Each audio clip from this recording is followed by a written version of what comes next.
Dr. Reed, still conducting your nocturnal survey? Do you know anything in particular about a man called Aloysius Dawson? Who doesn't know the man? I think he intervened personally to put an end to the police strike of last August. What else can you tell me about him? Aloysius Dawson is exactly the kind of powerful and influential man who could commit murder and get away with it, with just one phone call. Good evening, Miss Price. You know you can call me Carolyn, my dear doctor. Do you know Aloysius Dawson? Everybody knows him. He's only been to my shop once, though, looking for rare books and other intriguing antiques. Did he buy something from you? No, he left quickly. He almost laughed at my goods. Mr. Dawson may be a rich man, but you can't buy good manners. But isn't Aloysius Dawson known for his philanthropy? That was before his brother Robert died in an aeroplane crash. Since then, the remaining twin has turned into a heartless tycoon. Good evening, Dr. Reed. A great night, what? Do you know anything about a man called Aloysius Dawson? He used to be a big spender. One day, he sent 3 houseboys to buy all the beluga in my shop. For his brother's birthday, if I remember correctly. I see. Anything else? Less gastronomic, perhaps? I really can't say. The man is filthy rich. But you know that, of course. So, did you try the restaurant I recommended? Oh, yes. I can't thank you enough, my dear doctor. Exquisite, but expensive. But what is money made for, if not for little pleasures? Don't you think your money could be better spent in these difficult times? Your words hurt, Doctor. I thought you and I were friends. But since you ask, I'm rich enough to finance my passions. And various charities across the city. Perhaps my words were too harsh. Please forgive me if I've upset you. Oh, no harm done. After I die, all my fortune will go to the suffering people of the East End. Until then, I aspire to live the most pleasant life possible. Good evening, Mr. Baker. Why do I always have feelings of deja vu when I talk to you? What can you tell me about Aloysius Dawson? I've heard this is a man who has searched for his place in the world for a long time. I hope he found it. Pericles, tell me why your brother disagrees with your presence here. Agamemnon is naive sometimes. Although don't consider him a fool, sir. He is often more lucid than me. At least you both have the same difficulty explaining what you're doing, and for what reason. But is that not a common problem for all mortals? What can you tell me about your brother? If you are searching for a pleasant chat, you should speak with him instead of wasting your time with me. He has always been the more gentle of us. That's it? That's all you can tell me about him? For the time being, true kindness is the most valuable quality, my good sir. Good evening, Jonathan Reed. Can I help you in any way? Is there anything you could tell me about Aloysius Dawson? Aloysius Dawson. Yes, of course. We met on several occasions. With time, he got deeper and deeper into the occult. He's not the only one. It's been quite the fashion for several decades. The Golden Dawn, for instance, is just one example. True. Aloysius was a member of the Golden Dawn until 1900. Then his thirst for dark knowledge grew. I'm talking forbidden texts, readings which blackened his heart. Good evening, Christina. Change your mind, Mr. Reed? Clayton Darby claims he will expose the crisis in Whitechapel to all of London. Do you believe him? I believe Clayton's courage will erode with time, until he finally leaves Whitechapel to start another fight somewhere else. Why this skepticism? How can you speak about starvation if you've never been hungry? Or about poverty? Or anything else you have never suffered from? Are you talking from experience? I've seen your type come here to get a good fuck in a cheap room or a dark alley before going back to their fancy houses in the West End. How are the conditions in Whitechapel these days? When I think about all the people who died trying to reach England, it seems we escaped a war just to die on foreign shores, hated by all. What can I do for you, Doctor? Do you know Braille, Mr. Swanborough? I'm no expert, but I learned it in my spare time, yes. Why? I found a strange document entitled Cure for Blindness. It's written in Braille, so I thought perhaps it was yours. Really? Is that some kind of sick joke? Let me see. Here it is. This letter seems authentic. And it actually refers to an experimental cure for blindness. You have piqued my interest, Dr. Reed. Could it be of any use to you? No. This page is just a part of a larger diary. I'd be glad if you could find the other pages. Your sister seems to believe this miracle elixir business is somehow doing you good. Loretta believes that keeping busy is what I need to be happy. And is she wrong? My sister is wrong about almost everything. But as long as she thinks she's in charge, she can be nice. Mason, why would you waste your skill and knowledge on crafting snake oil and fake drugs? But this is my only opportunity to continue practicing my art. By giving false hope to desperate people? They all see me as disabled and useless. I'm sick of their pity. You are nothing but a vengeful, bitter man who takes delight in selling false hope to terrified people. Believe what you want, Dr. Reed. I don't care. I play with the cards fate dealt me, that's all. Good evening, Nurse Hawkins. Good evening, Dr. Reed. Pepper, are you sure you want to leave this hospital? To become a nurse was a little girl's dream. But in the end, I don't feel that useful. I want more. I want to make things change.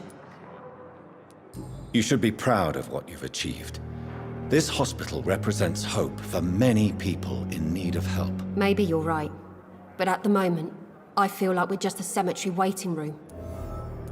What steps are you prepared to take to feel more useful? I don't know yet. My sister believes that the real fight is in the streets nowadays. Maybe she's right. Maybe this is what I must do. And what about Milton Hooks? Does he share your point of view? For Milton, any change means more comfort and more peace. I disagree.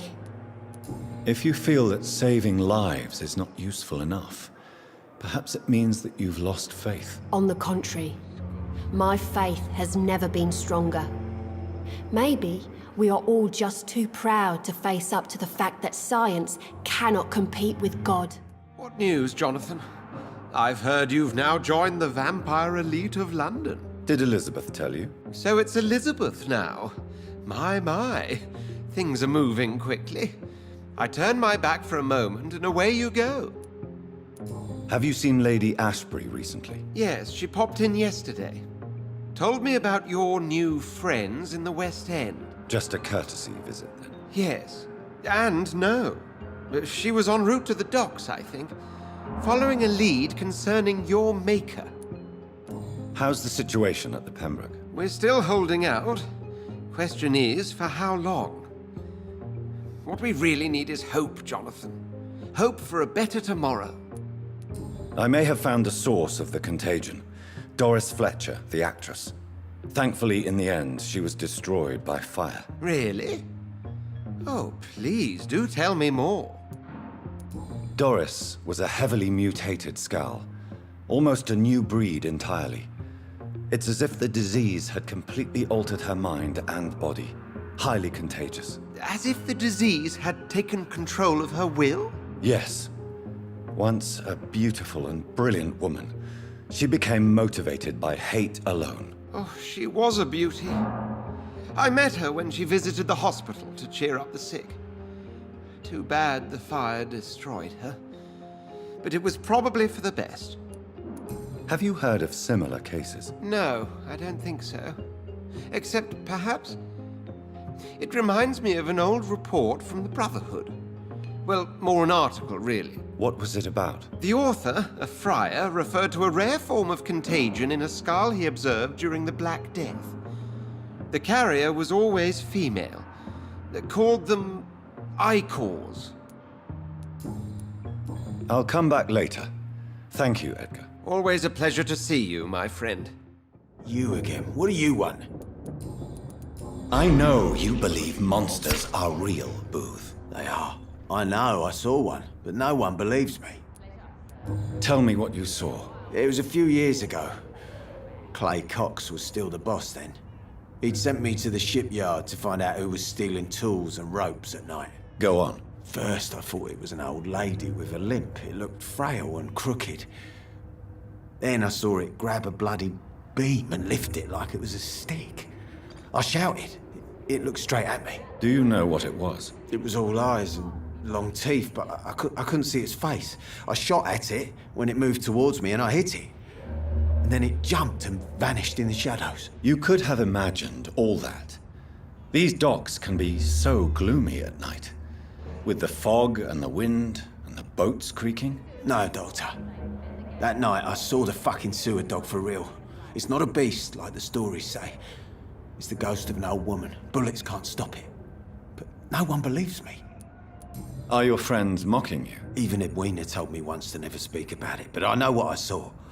And it wasn't human. Not human at all. Finally you're here, Dr. Reed. What took you so long? I had to pass several of your barricades and outposts to access your mansion, sir. Death, pestilence surround us, and time is against me. I see you've gathered some of the most expensive, albeit experimental, blood transfusion equipment available. All this could be so useful in a hospital. Yes, yes. Since Lord Redgrave sent me a doctor to perform my conversion, I thought you might find some of these devices useful. Most thoughtful. But tonight I'm not here as a physician. But I feel reassured that a specialist such as yourself would help me to escape the Reaper. Very well. But before I proceed, I have a few questions for you. If you must, but be quick, for I don't have much time left in this life. First of all, I need to be sure that you know exactly what is going to happen to you, sir. I can assure you I'm as informed as any man can be. I have planned for this moment, Dr. Reed. Planned very carefully. Sir, I'm going to end your life. Do you not wish to discuss the procedure for even a minute? I don't have a minute to indulge in idle chatter. I can't feel my legs. And the cold, so cold. I will become your maker. Do you understand what that means? Well, I certainly won't consider you my liege, or some such drivel. You can be assured of that. You'll need to feed on warm blood. Blood from mortals. How do you feel about that? I'm rich, Dr. Reed, and powerful. I'm sure I'll be able to acquire all the blood I need without ever having to sully my own hands. What do you know about the Guard of Priwen? What I do know is that I'll crush anyone or anything that would dare to oppose me. Let's move on then. Please, I'm cold and tired. I feel my life waning with every moment. But first, before you embrace immortality, what would you do with such a gift? That's a rather impertinent question, Dr. Reed, and I will do as I please. Answer me all the same.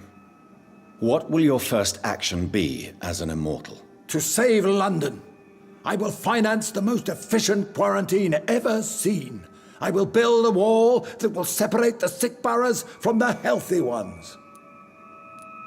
Who gave you the right to decide the fate of thousands of people? My money. My money and my pending immortality gives me the needed authority, Doctor. I'm a businessman.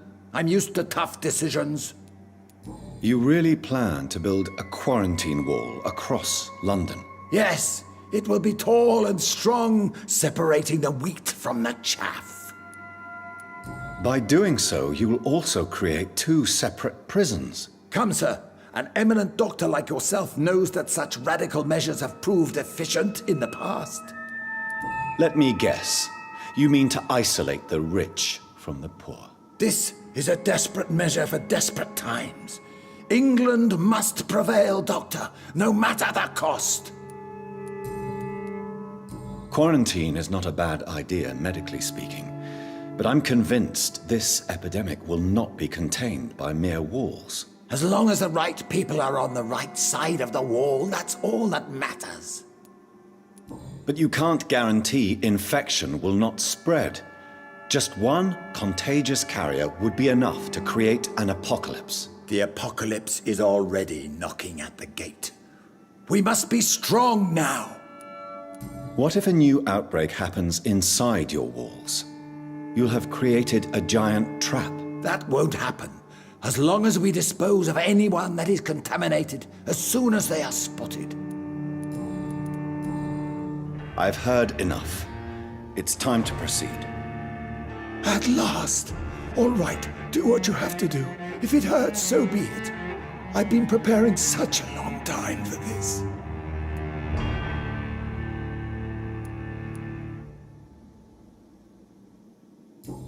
Listen to me, Aloysius Dawson.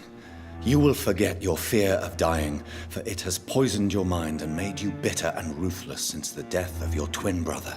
You don't understand. Death is oblivion, the eternal void. I know there's nothing there. I saw it in Robert's empty eyes. I saw myself in that coffin. Death is painful for those who remain, not for those who have passed. All that occult gibberish you filled your head with has made you forget this simple truth. No! Death will not claim me. I have the power and the money. I've acquired the arcane knowledge needed. I believe there is magic, there are dark forces. You will provide me my extension. Your ignorance makes you a fool. You have no idea. Look at me. Hunted like a beast, my family lost, cursed. I have not escaped death, I have become it. No, there must be a way. I don't want to go like my brother did. I have money, lots of money. Money won't ease your mind. I know you used to be a good and generous man, so I offer you the gift of peace, Aloysius. The tranquility of a true death. I accept your offer, and I understand. No more fear, I will die a man of dignity, and a man at peace. Is it done, Dr. Reed? Is Aloysius Dawson reborn, as expected? I'm afraid Mr. Dawson finally chose to embrace life and death as a mortal. What do you mean? He has overcome his fear of dying. I let him rest and wait for death to come. What? This is unacceptable. Go back there and make him the powerful Ekon he's destined to be. No, Lord Redgrave. As a doctor and as an immortal, I can't. If you wish to make him your progeny, then proceed on your own. This is an outrage beyond words. This is betrayal, pure and simple. I should kill you on the spot. You swore on William Marshall's blood. Well, get rid of me then. From now on, you're an outcast. Banished. You are forbidden to ever appear in front of us again. Ascalon will smite you on sight, and your heart will be thrown to the rats. I'll leave you then. Have fun with your puppets and shadow plays, Lord Redgrave. Yes, go, traitor, and take that awful creature, that counterfeit of a woman I saw waiting for you, and be gone! We meet again at the strangest of times, young Ekon. So do you serve the Earl of Bristol now? Old Bridget. What are you doing here? Your friend, the wise Ekon. She sent me to warn you. Did anyone see you? It's a long way from the dock sewers, and hunters are patrolling the streets here. Who said I took the streets? How do you think I survived for centuries in this city without ever being seen? I know all her secrets. How did you meet Lady Ashbury? She came to us in the sewers in search of answers. Just as you did. What kind of answers did you give her? I knew nothing of your maker, but we talked. We talked a lot. Her words and ideas are captivating. It is no surprise that you like her. I like her too. Lady Ashbury in the sewers? Now that's a sight I wish I'd seen. She said she was your friend, and that she sought the identity of your maker. So I answered her questions. Lady Ashbury? You know her? Tell me what's going on. The lady approached me but a few nights ago, wanting to meet the sewer skulls. Once she questioned Harriet Jones. She agreed to help us. Harriet Jones is still with you then? How is she doing? Harriet remains angry, but is recovering slowly. Her mind is twisted, but at least her body is healing. Tell me what is going on. The lady asked us to keep an eye on your mortal doctor friend while you were away. We spotted the hunters. They were discussing plans to attack tonight. Wait, slow down. I need to ask you something. I'm listening, but I do not have time to waste, so be quick. Where is Lady Ashbury right now? She said she will go home. She needed to speak with some old friends first, though. Do not worry, young Ekon. She is no fool, and just as strong as you. How did Elizabeth find you? She presented herself humbly at our gate, and asked if we knew of any ancestral vampires hiding in London. She asked about Ascalon. She asked about many things. What do you think of her? Her soul is good, yet tainted with a deep sadness, and the scars of ancient wounds. Time does that to us immortals, for we have so much to dwell upon. Why did she come to you? I am old Bridget, the buried memory of the city. She sought the silent truths, truths I have kept hidden for so long. Why do I feel like Lord Redgrave was particularly irritated to see you? Far more so than the average Skal, if I may say. Because I used to know him quite well, and he is afraid I may remember who he really is. You're Elizabeth's informant. You're the one who told her about Lord Redgrave's lies regarding his lineage. Yes, but my words were not meant to hurt or threaten. I simply told the story of the sewer skulls, and of so many other forgotten children. No time to lose, then. I must go there right away. I shall return to my den. Have you a message for the lady? Should I see her before you? Yes. Tell her I love her. Is this still unknown to her? Go now and take care, young Ekon, for the flames are rising. Elizabeth. I'm so happy to see you. I was so concerned. It is also good to see you in these darkened hours. Is all well, my dear? Indeed, we stand upon the precipice. Has the news reached you of Edgar Swansea? No. I returned home but moments ago. What of him? Your friend, the well-informed old Bridget, tells me the Guard of Priwen has assaulted Pembroke. I fear Edgar tops their bloody list. Bridget? She is such a tragic figure. And yet, I sense deep inside, she has a delicate, fragile soul. I had the impression you despised Skals, and now you find them delicate. You have persuaded me, Jonathan. It has been a very long time indeed since anyone has changed my opinion of anything of note. I was concerned for your safety. McCullum draws too close to you for my comfort. Fear not. I've evaded the hunters for many a year, and I intend to stay far from their gases, flames, and spikes. Now, speak to me of Dawson. I convinced Aloysius to embrace death as the ultimate gift of mortal life. I believe he found peace in the end. The cost must have been heavy indeed. I am proud of you, my love. Ascalon has defrocked me and threatens to hound me from the city. This was, no doubt, inevitable. You did what you thought was right at the time. One can ask no more. The important task now at hand is to help poor Edgar. Now I am assured of your safety. That is precisely my intention. Good. Now go, my dear, and return with good news with the greatest haste. Good evening, Nurse Hawkins. Good evening, Dr. Reed. Are you all right? I heard the hospital was attacked. Poor Dr. Swansea. He was the only one to stand up to those brutes. And now they've dealt with him. Where is Dr. Swansea? I don't know. I hid behind a tent. I saw nothing. Good evening, Mr. Elwood. Evening, Dr. Reed. Are you all right? I heard the hospital was attacked. Yeah. I heard them. At least 10 men and women. None of them sounded too happy, you know. When fear turns to anger. Reminded me of being back in the trenches. What did they do? They went upstairs and arrested Dr. Swansea. They argued for a few seconds and then...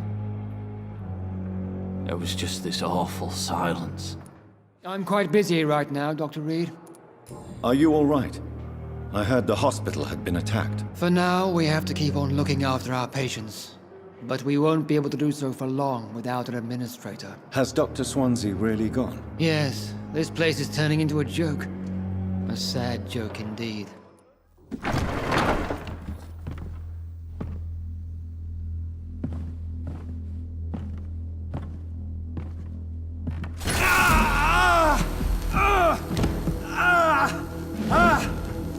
Ultraviolet curtains and Ori calcium powder. Dr. Swansea's always been a resourceful bastard. I bet he never told you he had this installed in case of a vampire attack. Says a lot about how much he trusts you. What have you done with Edgar? Don't worry. We don't kill humans. Even if your friend is deserving of a little punishment for one. What are you talking about? We know everything. Swansea and you created this bloody epidemic. You aim to unleash another disaster, just like William Marshall did. No, I'm trying to put an end to it, just like you are. You're the progeny, aren't you? Where is the monster hiding? It's still in England, isn't it? I have no idea what you're talking about. Jeffrey, please listen to me. No tricks. That shit won't work on me. We've found proof in the theater. Doris Fletcher was your first experiment. Now where is Marshall? Speak!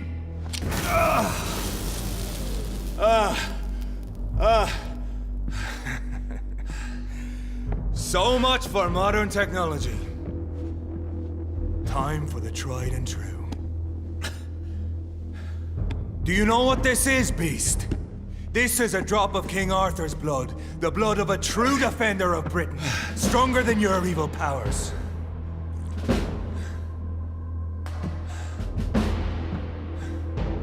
This is ridiculous. We're losing precious time. True enough. Soon I'll bring your head before your coward of a father.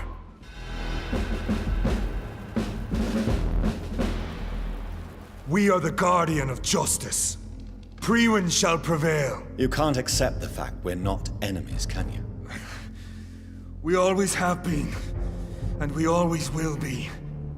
Of all the evils that threaten mankind, your kind are the worst.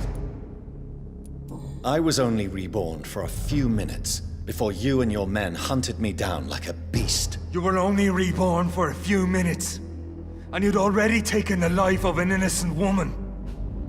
There is no way you'll ever let me be, McCullum.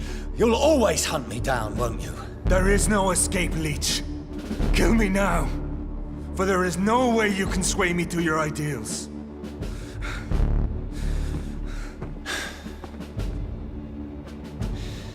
That's where you're mistaken. What do you mean?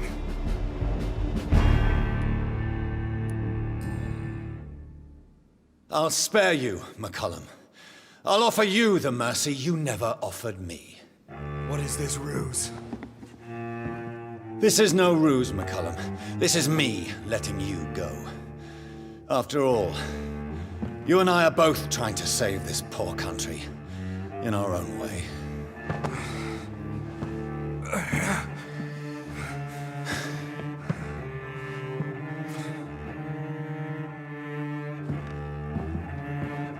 I'll kill you, Reed.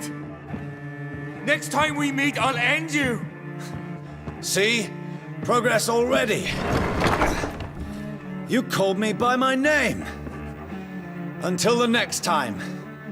Goodbye, Hunter.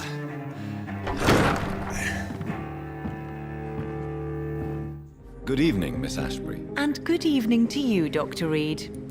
What is your opinion of Aloysius Dawson? It seems the old sod gave all his fortune to the poor and to charities at the last minute. I wonder what part you played in that turnaround. Edgar. Edgar, can you hear me? Jonathan, is it really you? Easy. Easy. Save your strength. I'm getting you out of here.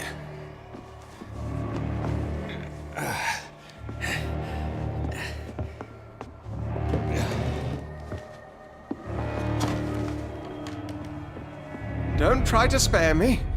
As a physician, I know all too well when it's too late. Punctured lung, broken ribs, and internal bleeding. An accurate diagnosis, wouldn't you say? Edgar, what happened? They wanted me to confess. Beat me black and blue. Geoffrey McCullum ambushed me at the Pembroke Hospital. He was convinced you and I were responsible for the Skal epidemic. I never imagined that self-righteous fanatic would dare to attack us in the open. What became of him? To prove him wrong, I let him go. Really? Are you sure that was the wisest course of action? Time will tell.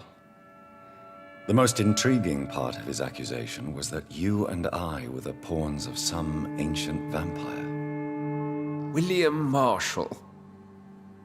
Yes, they tortured me to make me confess the same nonsense. Edgar, as much as I would like to believe you, I have a few concerns that require clarification. What do you mean? William Marshall, for example. You speak of him as if you know him. How is that? Jonathan, I cannot say I'm ready for another round of questions. Why would the Guard of Priwen believe you and I created the vampire epidemic? Maybe due to our profession? Because I offered you shelter in my hospital. What can you tell me about William Marshall? Not much. History paints the story he was the greatest knight who ever lived. Amongst the immortals, he had a yet greater legend. Why is the Guard of Priwen so obsessed with him? He was the only ancient vampire to escape the first great hunt launched by the Guard of Priwen in 1854. They believe he's an evil creature plotting his return. Why would he deserve such a reputation? I cannot say. The Brotherhood of St. Paul's Stole has next to no intelligence on him. All I know is that he's supposed to be the oldest of all the British vampires. While investigating the epidemic, I read some of McCullum's findings. I think you have some explaining to do. I have nothing to hide, Jonathan. Nothing at all. Do you know Doris Fletcher's real name? No, I'm afraid not. Her real name was Doris Jones. She was the daughter of Harriet Jones. What do you want me to say, Jonathan? Do you remember when we suspected Sean Hampton of killing Harriet Jones? Yes. The terrible episode that came as a shock to us all. Harriet Jones faked her own death. When I found her in the sewers, she confessed she wanted everybody to pay for what happened to her. That woman was extremely bitter, full of hatred and festering anger. Doris Fletcher visited her mother at the Pembroke Hospital. That's how she first got infected. I know nothing about that. Miss Fletcher once came to visit the sick. That is all I know. No, Edgar, there is more. Doris Fletcher was Harriet Jones's daughter. They exhibited the same symptoms: blind hate and strong physical mutation. What does this sad story have to do with us? Do you know where we are? Doris Fletcher's theater. This is where that hateful creature plotted to spread the epidemic across London. I only briefly met Miss Fletcher once when she visited the Pembroke Hospital. You say it was to see her mother. She seemed like such a sweet and graceful woman. My point exactly. The disease turned her into a bitter soul, driven by vengeance just like her mother. A symptom of all the infected patients. Certain diseases are known to produce similar effects. Rabies, for example. And rabies is not the devil at work. Come on, Edgar. Don't you see the pattern here? The epidemic, the link between Doris and Harriet, the suspicion of McCullum? How could I? I never saw Harriet Jones again after she fled the hospital. Doris and Harriet shared more than a hidden family bond. They were the embodiment of the epidemic and are linked to the Pembroke Hospital. Come on, Edgar, this is no coincidence. I swear I'm at a complete loss. All I did was administer vampire blood to cure old Harriet. There was no evil plan, no diabolical plot. You did what? I tested the regenerating and healing properties of vampire blood on Harriet Jones. My only intention was to find the cure for influenza, I swear. Whose blood did you use? William Marshall's? Mine? Lady Ashbury's. While transfusing her with human blood, humanely appeasing her hunger, I also kept samples of her blood for my research. You used her blood on Harriet Jones? My God, Edgar, that's unethical. You betrayed 2 of your patients at the same time. I made a mistake. But what is science if not trial and error? We both know it, Jonathan, we both know it. What a poor justification for your morbid fascination and thirst for glory. You have worked beside me. You saw what I'm doing at Pembroke Hospital. Jonathan, you know I'm not an evil soul. Just another victim of this tragedy. No, Edgar, you are not going to die. Unless you want to. What do you mean? I can save you, Edgar. I can turn your broken body into one like mine. You truly would? After all I've done, after all that's been said, you would offer me this gift? I have no way of knowing which punishment would be worse, Edgar. But it is not for me to decide. So? Oh, please, Jonathan, please. I beg you. This is what I've always wanted. This is what I've always searched for. Very well, then.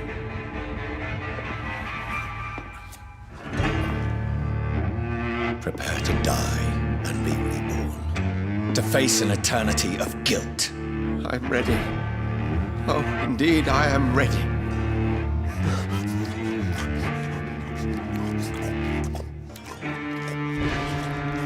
Enough!